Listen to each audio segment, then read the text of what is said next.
Good evening. Thank you for coming tonight. We are so thrilled to have you here in person. It is so good to see people. We are a little bit sad that we can't feed you like we normally do and that we can't have all the juniors here with us. But this is a better experience, way better experience than what we had last year. So we're thankful that you were here. We are glad that you were here and you could join us in person. For those of you watching on live stream, we're glad that you're with us today. We want to welcome you to I think it's the 35th annual awards banquet for our kids. We've been doing this a long time. This is a great night. I want to just do a couple quick things. I want to make sure that you take time to look in the program and look at the sponsors. It's always amazing to me how easy it is for me to raise the money that we raise to do this. I literally send out a letter. And we get donations, and it's pretty cool that the community thinks this highly of you as students to support us. So with that, I don't want to take a bunch more time. I want to introduce Dr. Steve Hope, Superintendent of Schools, and welcome again. Thank you for coming.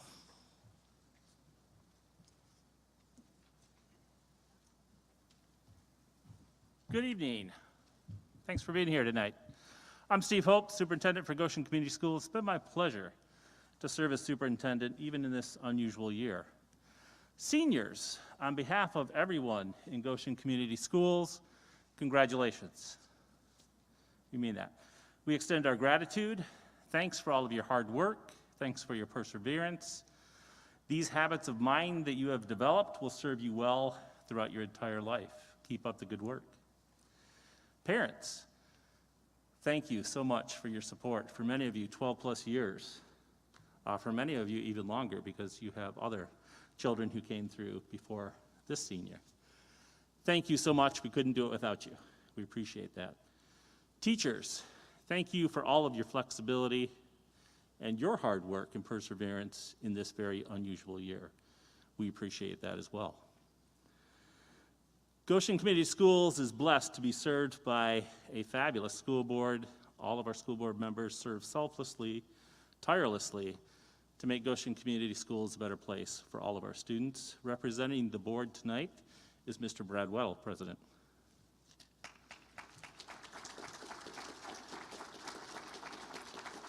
So, thanks again. Enjoy the night.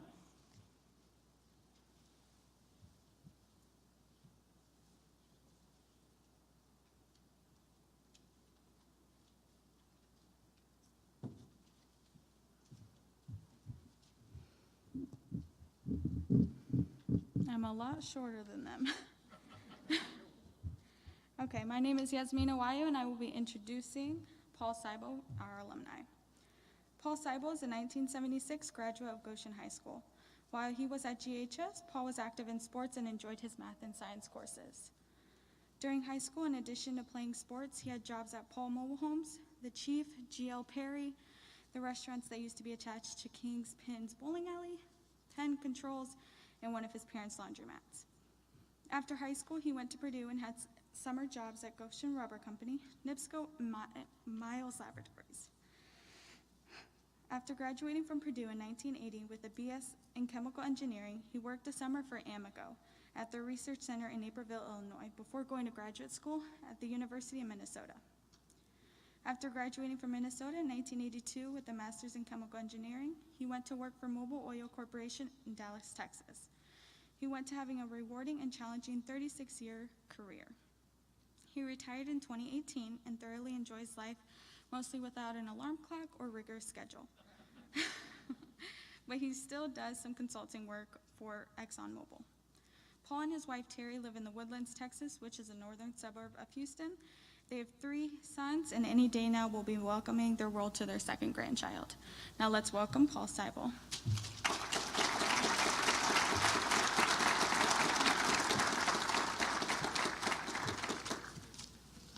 Well, thank you for that introduction, and thank you for the pleasure of being here.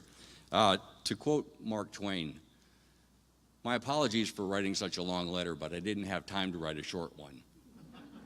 Well, for those of you who can do the math real quickly, you figured out that I've got 45 years worth of life to talk about in 15 minutes. So I've got to get to the point. So let's do that. So I was born in Marshall, Michigan. I'm one of 7 children, the problem middle child out of 7. And my sister Jane is here, the oldest. My next older brother, Phil, my dad's here, he's 92. We lived there until I was 9, at which point Dad came home one day and said, "It looks like we have to move." Well, the place where my dad worked had been bought out, and everybody who was in management, including my dad, got sent home. Well, so we moved. We moved to Warminster, Pennsylvania, a suburb of Philadelphia. We were there for a year. We moved to southern Minnesota. We were there for 9 months, 1 school year. We moved to Goshen. Okay, so my sister Jane went to 4 years of high school in 4 states. My oldest brother Steve and my brother Phil, they were 1 and 2 years behind her. Well, those 4 moves real quickly were hard on them. They were hard on the rest of us too. But here we were in Goshen. Hey, maybe we're finally home. So 5 years later, my dad came home and said, "Looks like it's time to move again." Whole family said, "What?" Wasn't our plan. Well, we sat down and we had a big, long family talk. At the end of that big, long family talk, Dad said, "Let's see what I can do." Well, what he was able to work out was he worked out of Chicago Monday through Friday for a year, home on the weekends. Well, that wasn't easy, but got us through until Dad got an ultimatum: take a job in the state of Washington or call it quits. Well, my dad bagged his career for the sake of the family. My mom and dad took everything they had and bought 2 small businesses so that we could stay here. Thanks, Dad. I asked him many years later, "How could you do that, knowing what that was going to cost you financially?" And he said, "There are decisions you make in life to which money doesn't even enter the equation." Well, so again, I'm now in my junior year of high school, trying to figure out what to do with my life. Well, my 2 older brothers, Steve and Phil, they're both at Purdue. Steve's in aeronautical engineering, Phil's in mechanical engineering. I figured out I like math and science. Engineering looks like it might be it, but I don't want to do what they're doing. You just don't want to do what your brothers do, so needed to figure something else out. Well, at that time, I'm taking chemistry, and my chemistry teacher at the time was Elmer Bowers. Well, Elmer Bowers would, when he was talking chemistry, we'd start studying a new element, and he would talk about something that had that element in it. And then he would say, "And if a chemical engineer was going to make this product, he would," and then he'd go into this big, long story. Well, that just intrigued me, right? So I had to, all right, I like chemical engineering, that's it, right? So it's what I ended up doing. And tell you what, 30 years later, I looked up Mr. Bowers. I found him at home, retired, and I went and shook his hand and said thank you, because he really had a big impact on my life. Well, getting ready to go to Purdue, right? Had a conversation with Mom and Dad, and Dad said, "So, you want to go to college, do you? I hope you can afford it." Well, they'd made a big sacrifice for the family, right? So I knew it was time for me to step up and see what I could do to earn my way through school. That's why I threw in all those jobs that I had that was in the introduction, right? Part of working your way through. So, okay, if I'm going to pay for it, I'm really going to get my money's worth out of it. So I worked my tail off. And I managed to get almost all A's going through Purdue. Well, it wasn't because I was smarter than everybody else. I just outworked them. So a lesson, when you guys get to college, it's going to be harder than when you were here. So plan on working a lot harder than you did here to get those same grades. So now I'm almost at the end of my undergraduate, right? And there was one particular professor in my chemical engineering department who inspired me to think about grad school.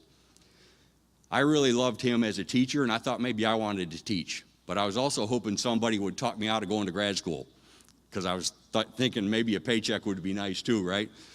So I applied for grad schools while I was also applying for jobs.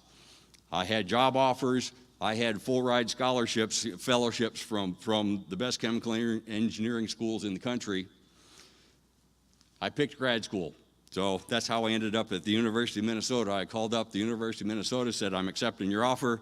Called up the companies that had made me job offers and said, "I'm turning you down." One of them was Exxon. Off to grad school I went. Ended up finding a research project that was really neat, related to the auto industry. It was, can you make car fenders, hoods out of nylon? That was my research. The answer was technically feasible, but not economically viable. But, okay, well, that's sometimes the way research goes. But I learned something being in grad school. The professor that I was working with, my advisor, was not yet tenured. Tenure is a professor's gold card for life, right? They're in for life. Well, he wasn't tenured yet, and I saw all that he was going through trying to earn tenure. And I said, you know what? That's not for me. No, I don't want to do that, right? So I stopped at my master's on purpose. I didn't want to go get my PhD and work in industry because I was afraid that a PhD in industry was going to pigeonhole me into research, and I didn't want to spend my life in a lab coat. So I stopped at my master's, interviewed with a bunch of companies, interviewed with the plastics manufacturers, which was kind of lined up with my research, and I interviewed with the energy industry. And when I talked to the plastics entities, yeah, I know what your problems there are. I might even know how to fix it already. When I heard the energy industry, particularly the oil and gas producing side of the business, what are you talking about? I didn't have a clue, right? So I had a choice to make, kind of the known or the unknown.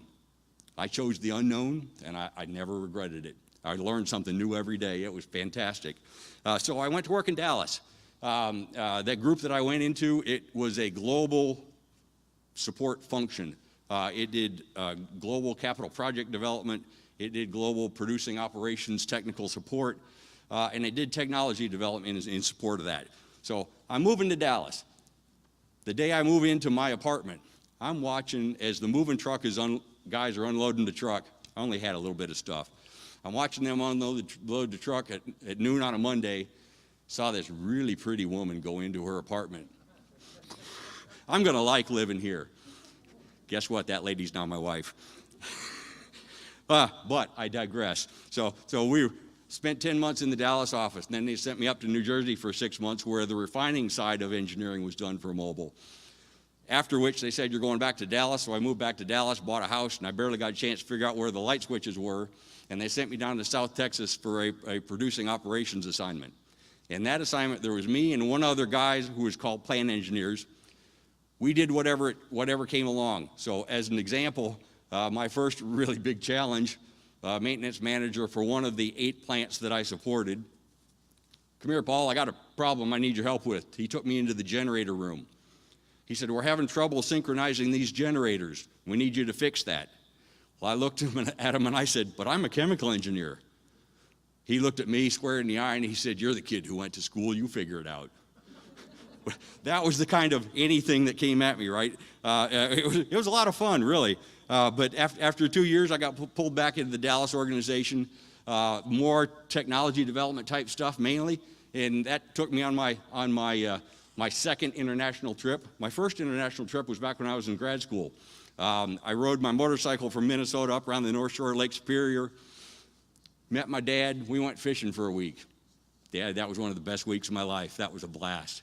But my second one, business trip, I was going to Trondheim, Norway, about halfway up the country. And when you fly to Trondheim, the airport is just outside of a town named Hell. I'm not kidding. And on a subsequent trip to there, I was there in January. I have literally seen hell frozen over. But after that, I got pulled into a Nigerian capital project. There was an opportunity to look at, for the 4th time, a reservoir offshore Nigeria that had been looked at 3 times and been deemed each time uneconomic. They wanted to look at it again. And when I went to this introductory meeting, it was pretty clear to me that the plan was, let's just update the cost estimate for doing it the same way. Well, that's how Einstein defines insanity, right? Doing the same thing and expecting something different. Well, my new engineering manager pulled us into the room where we're pulling out the documentation for how to do it again the same way. And I said to him, I don't want to do that. This guy was twice my age. I said, why would we do that? That's failure. They've tried it 3 times before and it doesn't work. Well, after some hesitation on his part and some convincing on mine, he gave me a week. Well, after a week, I came up with a way to cut 30% off of the cost of the project. Completely different approach, right? Well, that project is still producing today. And along the way, during the engineering for that, an idea came up based on some stuff that I did back in South Texas. Another project still producing today. And as long as we were together, they threw us another one, so 3 projects got thrown my way. And as you can imagine, there was a lot of travel involved in that. This was not just stuff done out of Dallas. I was all over the world. And a lot of it was on my own, family-wise, because my wife was in nursing school. Well, when she was in school and I was traveling, that worked out okay. Well, then she graduated. She was working and I was traveling, and that was okay. Well, then our first son was born. One of my away assignments, I was in France for 5 months. At the end of the 5 months, my wife, when I flew back to Dallas, met me at the airport with our now 9-month-old son in her arms. Our 9-month-old son looked at me. The lower lip started to tremble. The eyes got kind of wet. He didn't recognize me. Tell you what, that was tough, and I almost quit my job right there. That was a close one. But we said, okay, something's got to change here. We can't do this forever. But I was kind of the new kid in the group. I was the youngest by 12 years, right? So I was the low man on the totem pole. I needed to keep doing what I was doing, but start steering the career differently. And along the way, our second son was born. Travel got harder still. And then I eventually managed to negotiate a new assignment back into production. We ended up in Mobile, Alabama, and absolutely loved it there. We were close to great beaches. People were friendly. I loved the work that I was doing. And I even told my boss when I was there, I just absolutely love it here. I tell you what, I'd be happy to retire right here. He looked me square in the eye and he said, not very realistic now, is it? And boy, was he right. It wasn't long thereafter I got pulled back into Dallas. The guy who hired me back in 1982 was back being my boss. He was the one who pulled me back. And he had 50 people working for him, and he needed some help. So he pulled me in to be his help. But he also said, in addition to helping me run the group, need you to do some work, but you can cherry pick. You pick what you want to work on. Well, I picked some really neat stuff. So over the next 4 years, one of them I worked on was in supporting our affiliate in Aberdeen, Scotland. And they were getting ready to start a new offshore drilling campaign, looking for oil. Well, I was there to help them answer the question, what are we going to do if we find gas? Okay, that was fun. I got to work on a project in Peru that was in the rainforest, east of the Andes Mountains. You talk about some technical and sociological challenges. There were people in that rainforest who literally have never seen anyone else outside of their tribe. So how do you keep keep them having their lifestyle but still develop a pretty substantial capital investment? And also got to support our liquefied natural gas marketing group that were based out of Singapore, but they were trying to develop a liquefied natural gas market in India. So I got to be their technology nerd, which was fun. And I got to go some great places, and we got it done. So really neat stuff. Well, then an economic downturn hit the industry hard, and Mobil ended up merging with Exxon, who I mentioned I had turned down for a job back in 1980, also turned him down in 1982. Well, I went to work for him this time around, so the third time's a charm. But we ended up moving from Dallas to Houston, and it worked out great for me, actually. I ended up leading a group that was focused on liquefied natural gas technology development. So kind of springboarding off of some of the stuff that I'd done previously. And our group ended up doing some really tremendous things. And as a result, the corporation and our partners ended up investing close to $40 billion to get liquefied natural gas out of the country of Qatar in the Middle East to the global market, here to the US, to the UK, to mainland Europe, to India, to the Far East. Really neat stuff, but of course, with a few challenges along the way. Whenever that kind of investment comes along, you get some hard questions from some people way up there. Are you sure this is going to work? And you don't always know for sure. But so Did that, and while I was doing that, my job got expanded. It went from liquefied natural gas to include every way of possibly making money with natural gas. There's lots of other chemical technologies you can get involved in, and I used to joke that my job was about gas to cash. So did that for 8 years, and during those 8 years, I hired a number of straight out of school PhD engineers, and a lot of satisfaction out of helping them develop their careers, get to know the business, and then move on, see them move up, help them find a position that not only matches their career goals, but also meets their personal and family needs. Well, after 8 years, I got pulled back into production, into a global engineering management role. My group was technology support for the globe. My group wasn't that big, it was maybe 20 people, but I had career development responsibility for roughly 500 engineers located around the world, and that's a little tough, as is, by the way, 24-hour-a-day operations around the world. Your job never stops. It was a tough job, it really was. But 3 years into that, roughly, I got my dream job, and that was the job I retired from. I was chief process engineer, which what I did was process engineering, and I was responsible for career development for everybody who did process engineering, helping them to maybe eventually follow in my shoes. And one of the things I got handed very soon into that job was, they said, Paul, this isn't anything about engineering. We need you to help all of our employees in leadership skills. See what you can do. Well, we ended up putting together 2 separate internal courses and an external course that we only taught in Qatar to non-employees, but they were a key business partner. So 2 courses that we taught around the world, and I entered grad school thinking about teaching, and I finished my career teaching. It was just a really neat way to wrap it up. So in those 36 years, I counted them up. I visited 41 countries. I have spent literally years in hotel rooms. I've flown millions of miles, including several all the way around the worlders. And along the way, I met some really wonderful people. And on that, I'd like to make a point. No matter where I went, the people were great. They want the same things we do. They want peace. They want prosperity. They want a good education for their children and their children to have better opportunities that they had. They want good work, and they want to be rewarded for doing good work. It didn't matter what country they were from. It didn't matter what their religion was. Didn't matter what their race was. Didn't matter their ethnicity.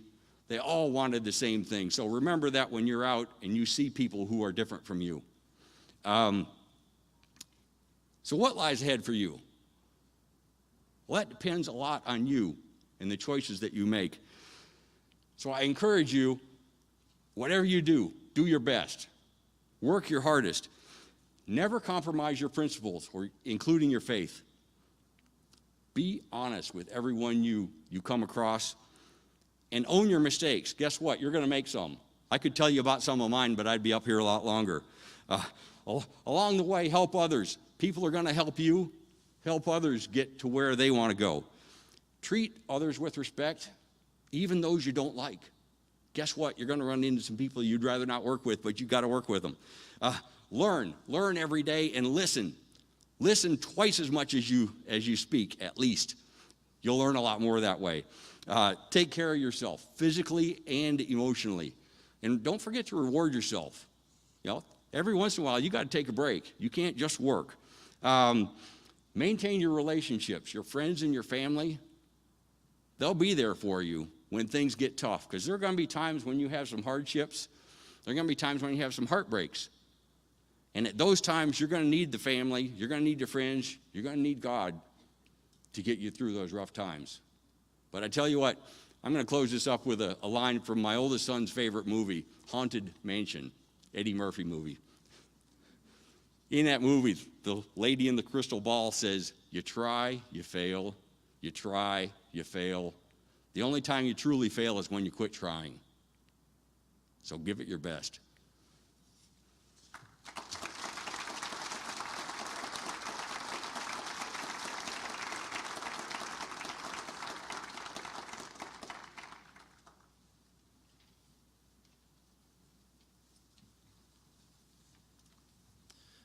We're going to start with the department awards. Could I have Harajeth Rao and Alexia Potter come up here, please?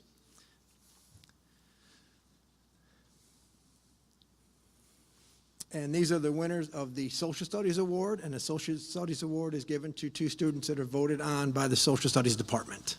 They will be getting an Amazon gift card.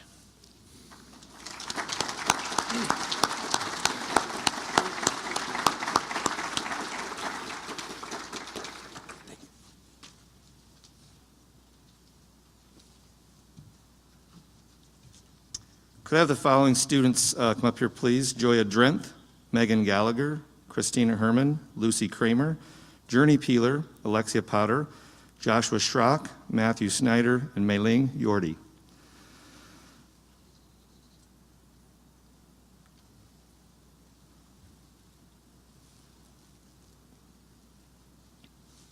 So it's my pleasure tonight to award these students the Math Award. The requirements to earn the Outstanding Math Student Award is you have to earn an A in every math class throughout their high school career, and they have to take math all the way through calculus. So tonight, these amazing students are receiving a pocket protector with special pens. Congratulations.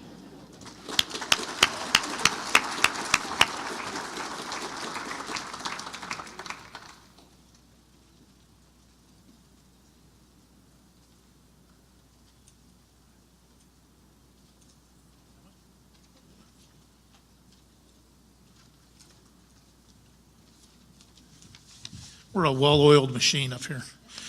So the English people, being English people, left me, traditionally the department chairs would do this, and so we're kind of standing in for them to keep attendance down, but I'm going to try to read what they had written for me today. Each year, the English department selects one outstanding scholar to receive the English award. This year's award goes to a student who received an A in every semester of English, has participated in newspaper, which is an English elective, and has taken the Stratford experience. Our beloved Irish poet, Seamus, this is funny, Seamus Heaney wrote, "I can't think of a case where poems change the world, but what they do is they change people's understanding of the world, of what's going on in the world.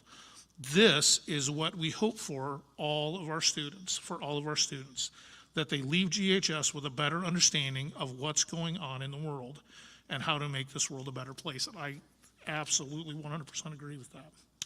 This year, our award goes to an exceptional young woman who has excelled in both English class and beyond. She has passion and confidence. She is a hard worker and pushes herself and others to think more and be better. This award, the award for Outstanding English Scholar, goes to Noemi Vela.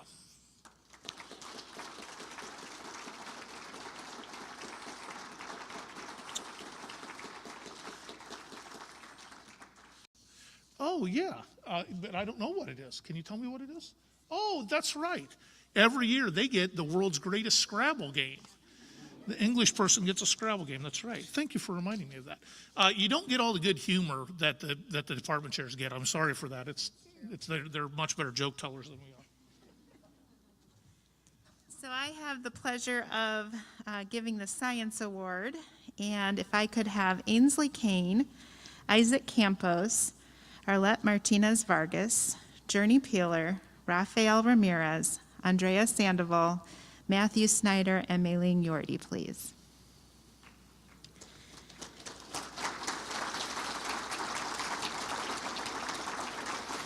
To receive this award, these students took at least 10 science credits worth of science classes and maintained a minimum weighted GPA of at least a 4.0 in all of those courses. Congratulations. Oh, and yes, thank you. And they got an Oxford Dictionary of Science.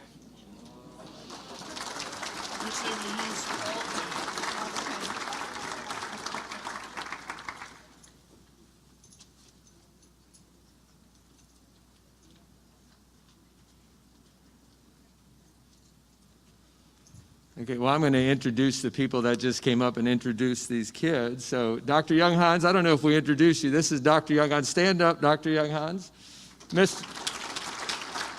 We have tremendous support from our administration. So, Brian Bechtel, please stand up. Kathy DeMeyer. And Jim Pickard. So, thank you, guys. I also would like the 4 musicians. I believe it was Josh Schrock, Brenton Pham, Matthew Schneider, and Christina Herman. Could you guys stand up where you are right now? That was great. Beforehand, we appreciate that. All right, we're going to introduce the seniors now. But before you get up, seniors, I'm going to call 10 names first, and I want you 10 to come forward for some recognition from the Northern Lakes Conference. And then the rest of the seniors, you're going to go over in that hallway.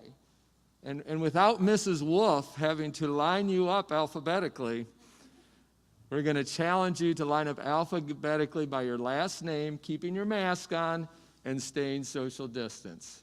Okay, so let me call those first 10. If these students would come forward, please. Estella Borden, Joya Drenth, Megan Gallagher, Sophia Koschmieder, Lucy Kramer, Brenton Pham, Alexa Potter, Josh Schrock, Matthew Schneider, and Jenna Vanderway. You guys come up here, and all other seniors head over there. We'll take a 1-minute break for you guys to get in position.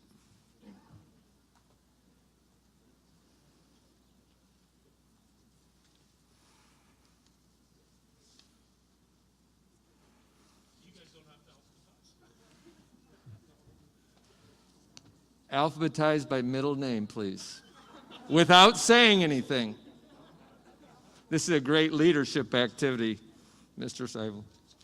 Okay, these 10 student athletes represent Goshen High School in many ways, in music and other activities, but they also are involved in sports. And Goshen High School is involved in the Northern Lakes Conference, not just for athletics, but also for academic teams. So, Estella Borden played golf. Joya Drenth plays soccer and tennis. Megan Gallagher did volleyball, basketball, and track and field. Sophia Koschmieder did cross country and track. Brenton Pham did tennis and was a tennis manager. And Lucy Kramer does soccer and tennis. Alexa Potter, cross country and track. Josh Schrock, soccer. Matthew Schneider, cross country and track, and Jenna Vanderway did golf and swimming this year. Did I miss anybody? All right, these 10 have the highest GPA from our student athletes in their senior year. Congratulations, you guys. Thank you.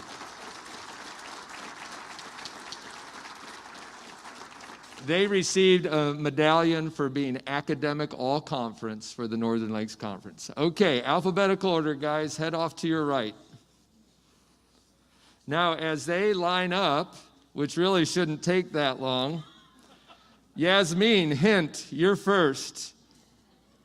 Yasmin Awayo, if you want to get in the front, they'll all line up behind you.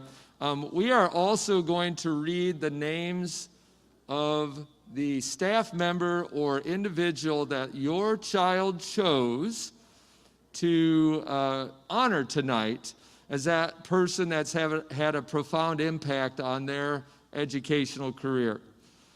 Now, obviously, those people can't be here tonight, but we do have 4 of the students that we are going to pause, and they're going to give a special speech about their honoree, as we do every year. And they're doing that in a way to honor all the honorees that could not be here tonight because of the pandemic. Mrs. DeMeyer, are we ready? Now, students, when you come up, we're not going to do the usual line of handshakes, but we have 8th grade awards. Maybe, I think I saw a picture of Brenton Pham playing violin on his tennis racket in one of these pictures, and then we have the plaques for you. All right. Let's start with Yasmin Awayo, and her honoree is Lindsay Craning. You can applaud.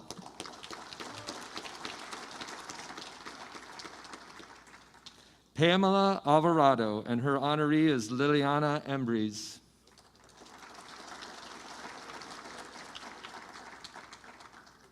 Crystal Arajo, and her honoree is Brian Kaufman. Cassidy Bestel. Estella Borden, and her honoree is Betsy Poling. Cielo Briano, and her honoree is Robin Hirschberger.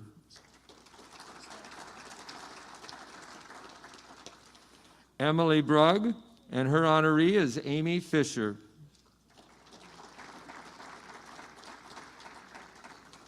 Ainsley Kane, and her honoree is Andy Brubaker. Kimberly Camillo is honoring Ruth Newell.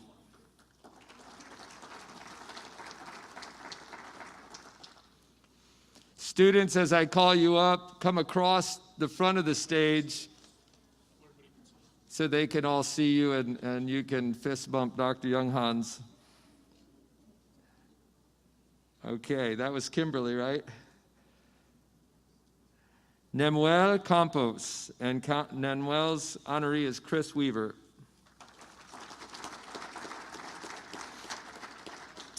Ava Chupp, and her honoree is Kyle Pitcher.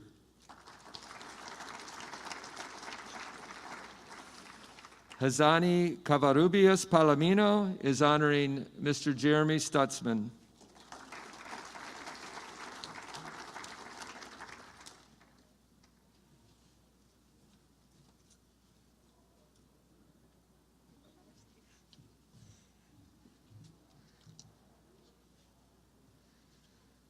Hi, my name is Azani Palomino, and I wrote a little speech about Mayor Jeremy Stutzman that I invited tonight. So I was first introduced to Mayor Jeremy Stutzman through my youth advisor position, and he's quickly grown to be one of my biggest mentors over this past year and somebody that I hope to follow in their footsteps. At the start of my youth advisor position, I was really scared to speak at meetings.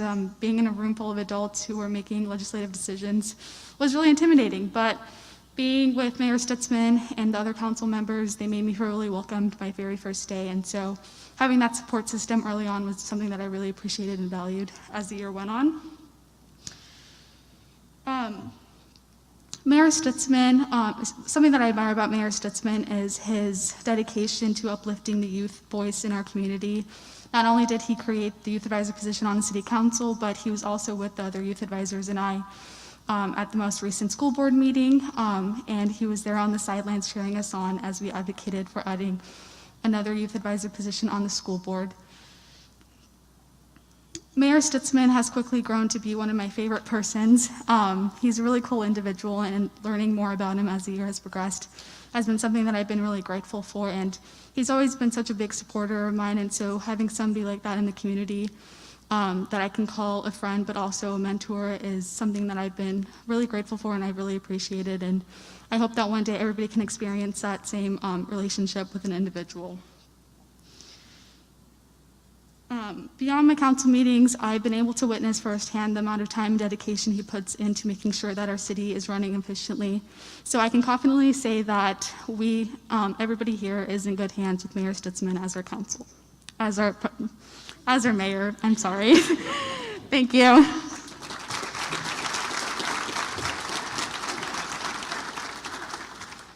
Thank you, Hazani. Back to the list, we have Olivia Casano, and her honoree is Steve Squires.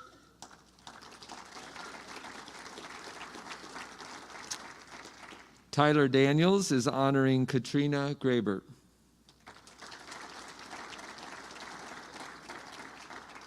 Catherine Detweiler is honoring Tina Schmucker. Cameron Dick is honoring Jared Yoder. Isaiah Dilworth is honoring Brian Hall. Joya Drenth is honoring Sean Hill.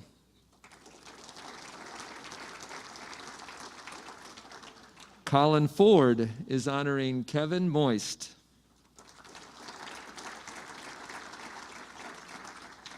Jasmine Frere is honoring Erica Frere.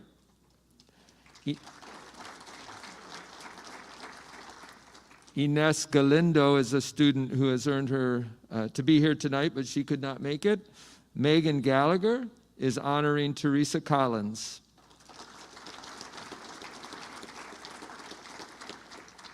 Not attending tonight, but needing to be recognized, Maria Gallegos.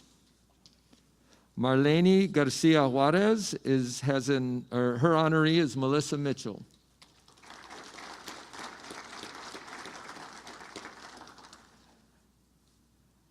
Alexander Garcia Resendez is honoring Robina Summers. Moises Gutierrez Avila is honoring Todd Williams, and they could not be here tonight.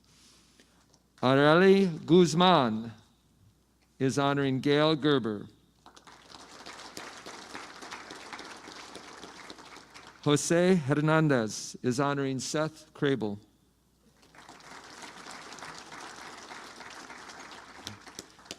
Andrea Hernandez Chavez is honoring Gina Mujica.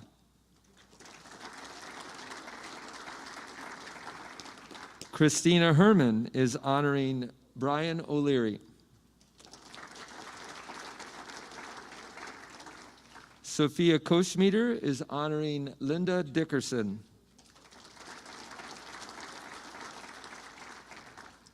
Lucy Kramer is honoring Lavon Shetler. Carlos Lichty is honoring Steve Schneider.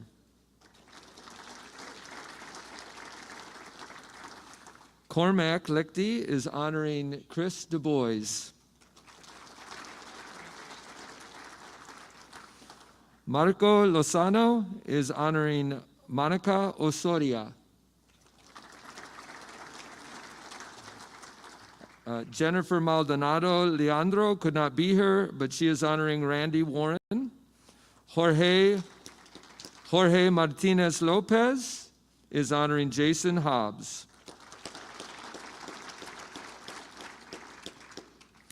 Arlette Martinez Vargas is honoring Jen Yoder. Elena McLaughlin is honoring Barry Younghans.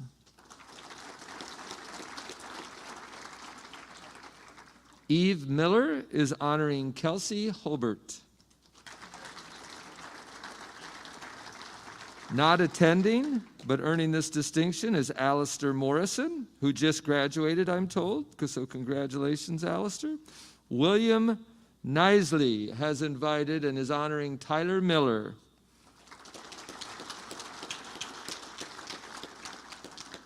Zanaya Nolan is honoring Deanna Strombeck. Journey Peeler is honoring Catherine Wolford.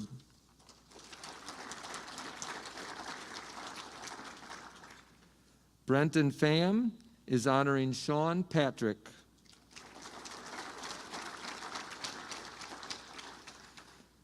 Alex Potter is honoring Sherry Dart.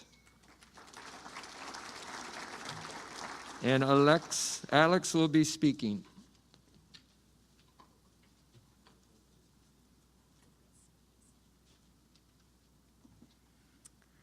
Okay. Ever since I was a child, I have loved reading, exploring, and learning new things. However, this love for learning was not reflected in my attitude towards school.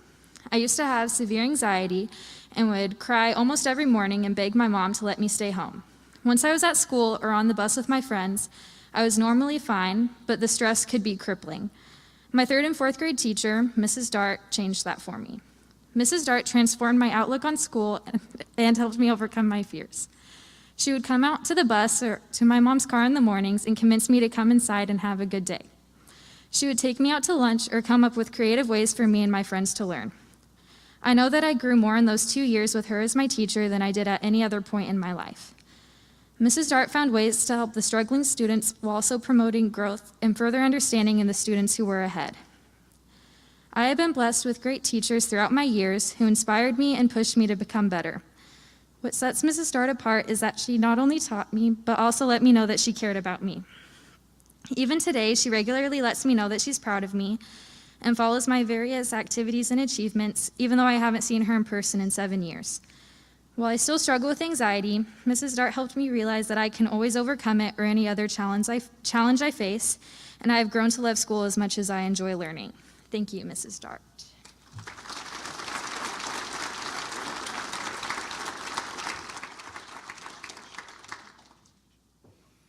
Thank you, Alex. Our next student to recognize is Rafael Ramirez, and he is honoring Jim Graves.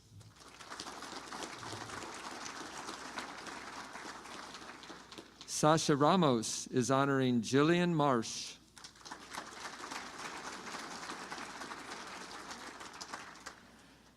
Harajith Rao is honoring Randy Decline.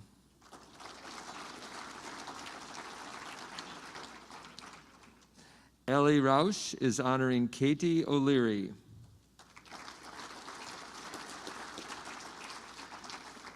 Emily Reed is honoring George Potter. Kaylin Reed is honoring Dawn Hicks. Joseph Rhodes is honoring Ken Cross.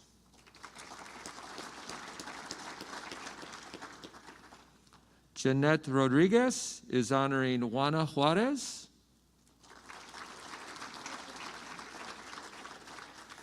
And Jeanette is going to say a few words about her honoree.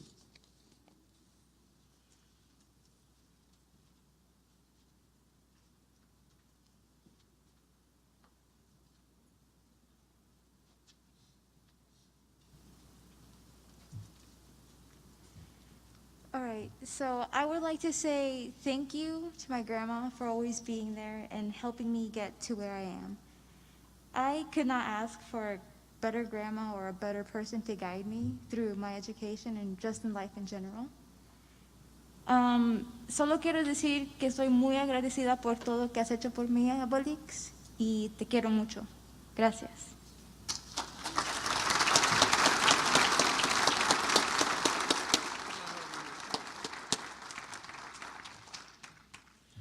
I don't think I can read my speech off a phone anymore. That's 2 in a row. They're reading off their phone. All right, I can't even see this 15 font. Our next student that we're honoring is Rebecca Sager, and Rebecca's honoree is Rebecca Hofer.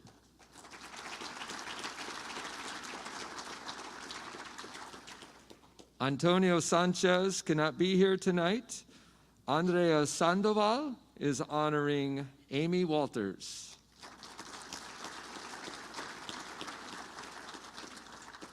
Isabella Schleining could not make it tonight.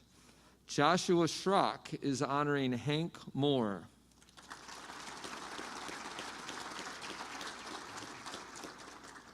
Kyla Sherman is honoring Todd Kirkton.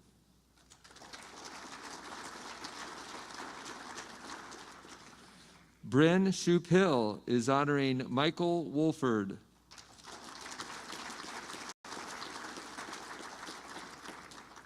Jacob Smith is honoring Tom Cox.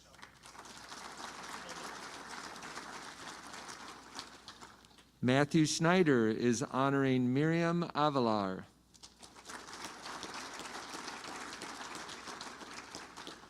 Litsi Solis is honoring J.J. Du Bois.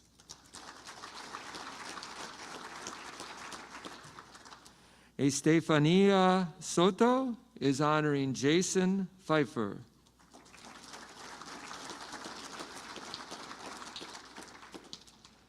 Madeline Swallow is honoring Wendy Swallow.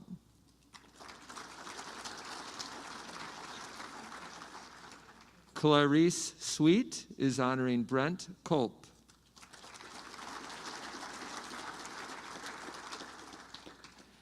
Jenna Vanderway is honoring Dana Mell.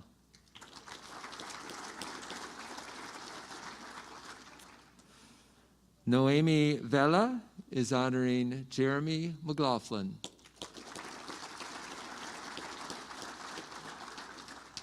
And Noemi is also going to say a few words about her honoree.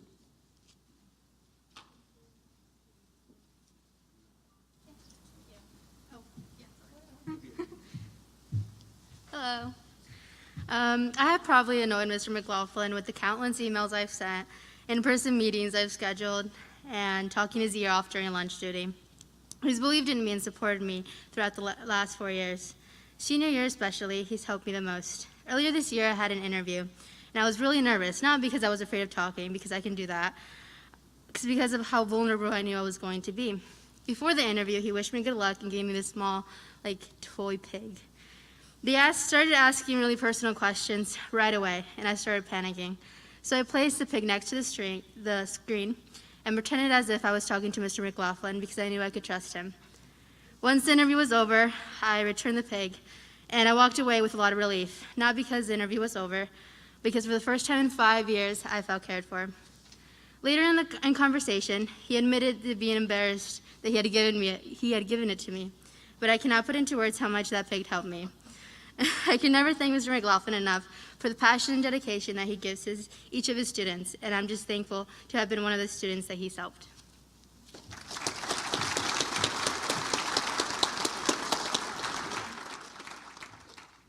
Great job, Noemi. Thank you for sharing that. Our next student to recognize is Carlos Viveros Virez, and he is honoring Matthew James.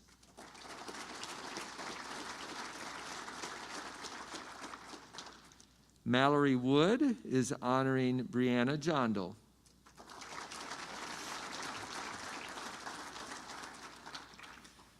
Tiffany Woodka is honoring Monica Stutzman.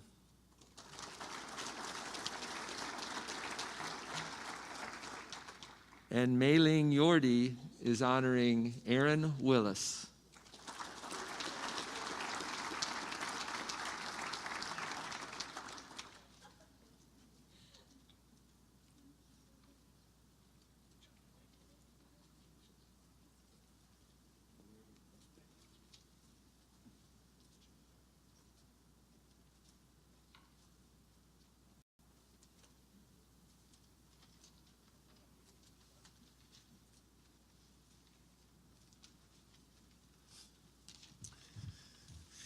So that actually concludes the evening.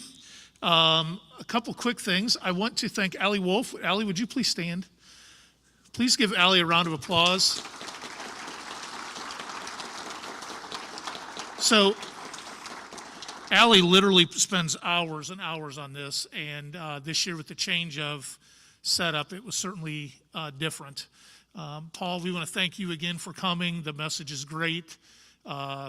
That middle child thing just doesn't go away, does it? We're glad you came, and thank you for sharing. Students, the ability to see the world and change the world is in your hands. It really is, and we know that as adults. I would hope that you would know that. We are, once again, so grateful for the efforts that the parents put into getting you where you are today. We know that it takes a village, but students, we also recognize the work that you put in to get here, and we greatly appreciate it. We love our jobs, we love our kids, and sometimes you drive us nuts, but that's okay. We are grateful for the energy that you bring to our building, and man, did we miss you when you weren't around. There's no way I can read this. Brian, can you come up and read this, please? I literally can't see this, sorry. This is just the plan for how we're going to distribute the pies. It's just the last little. I don't know why I think he could see it any I mean, I'm crying from all that stuff, so. So regarding pies, after the ceremony concludes, those that ordered Essen House pies may take their form to the back counter where you will present it to receive your pie. Don't worry if you do not have your form, just give them your name and they can look it up on the list for you. Thank you, Mr. Bechtel. So those of you that don't know me now know that I can't see, and then tears don't help either. So, hey, have a great night. Thank you again for coming, and we'll see you in school tomorrow morning. Don't be late.